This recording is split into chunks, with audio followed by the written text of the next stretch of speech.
We now discuss Jurgen Klopp, his legacy at Liverpool. His managerial career at Liverpool is coming to an end. His final game will be this Sunday against Wolves at Anfield. The last time, Jurgen Klopp will be sitting on the touchline as a Liverpool manager, hearing "You'll Never Walk Alone." You saw him against Tottenham last week in the second to last game at Anfield, getting a little bit emotional, singing "You'll Never Walk Alone."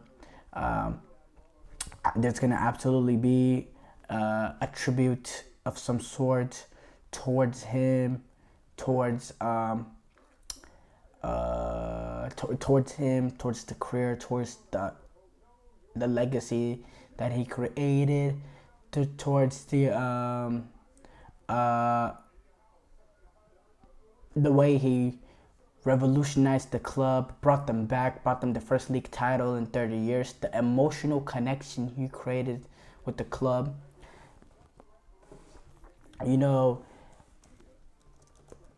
For me,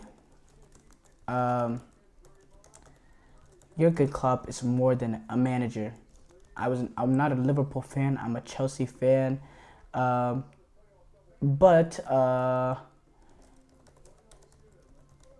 the legacy he created at Liverpool is just fabulous.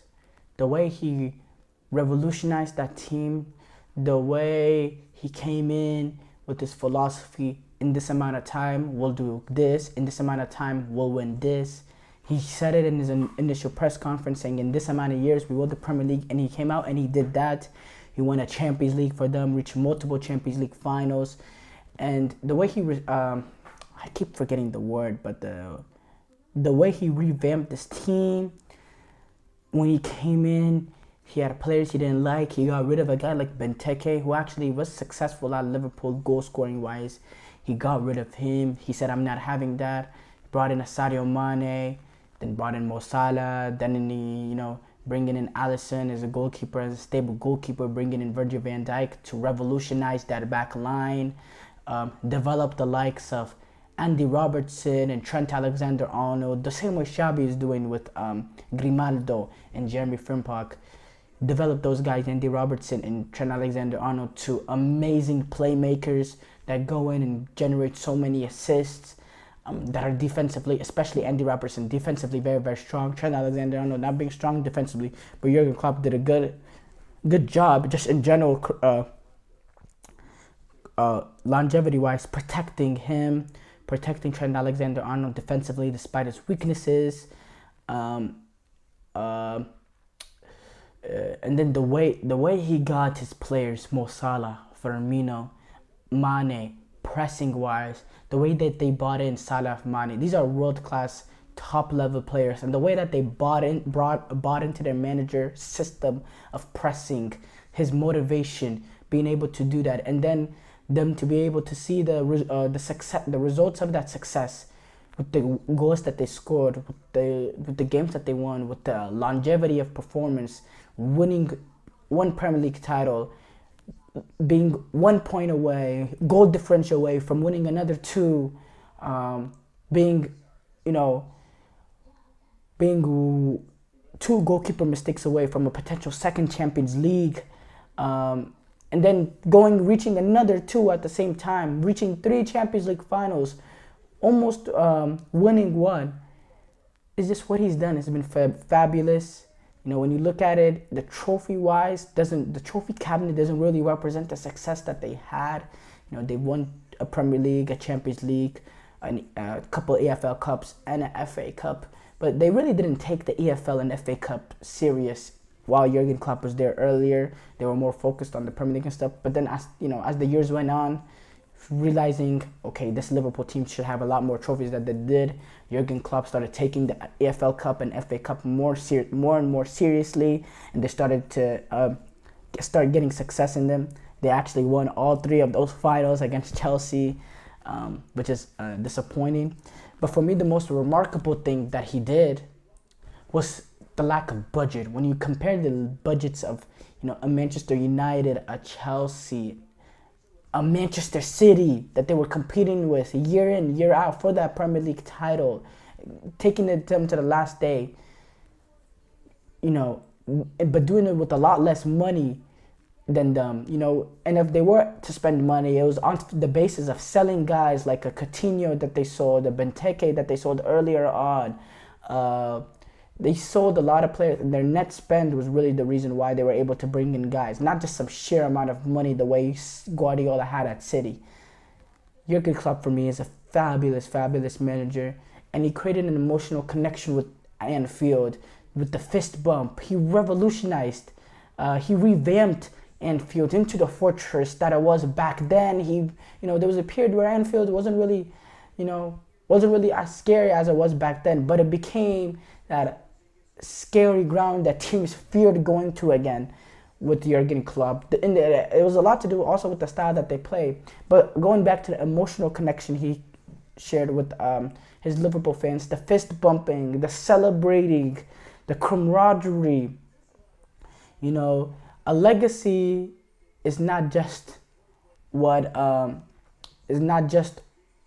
Jurgen Klopp gave to the people, but it was also what the people gave for Jurgen Klopp and put inside of him. And you saw that with the emotions in the Champions League final while he was singing "You'll Never Walk Alone" when the final whistle blew. You saw that with the emotions, him tearing up while "You Never Walk Alone" was playing against Tottenham a few weeks ago, knowing his time at Liverpool is coming to an end. If you break down the ridiculousness of Liverpool under Jurgen Klopp, it is hands down, he is one of the greatest managers in the Premier League history, despite only winning one Premier League and one Champions League. There's been questions: is he a Liverpool great? I think that's a stupid question in my opinion, a very dumb question in my opinion. He is a great manager. For me, he's one of the greatest managers at Liverpool. For me, the greatest manager Liverpool has ever had that I've watched. Obviously, I didn't watch guys like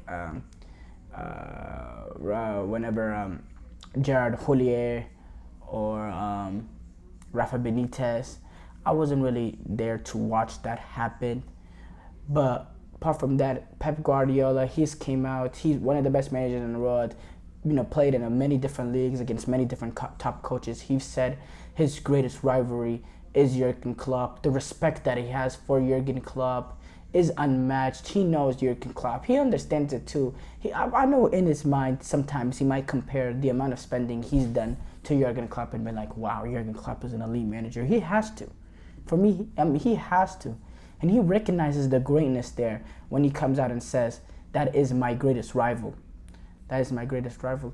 And it's important to understand this, even that they only won one league title and one Champions League, the emotional connection he had with the Liverpool Football Club, with the fans, is something that should not be underestimated when you want to discuss the legacy of Jurgen Klopp. So for me, one of the greatest managers to do it in the Premier League history, and he's a fabulous, fabulous manager. And I think Liverpool are going to be in very big trouble, starting next year with the new manager coming in my opinion. I don't know if there's a man like that. Arne Slot, the manager coming in, he has a huge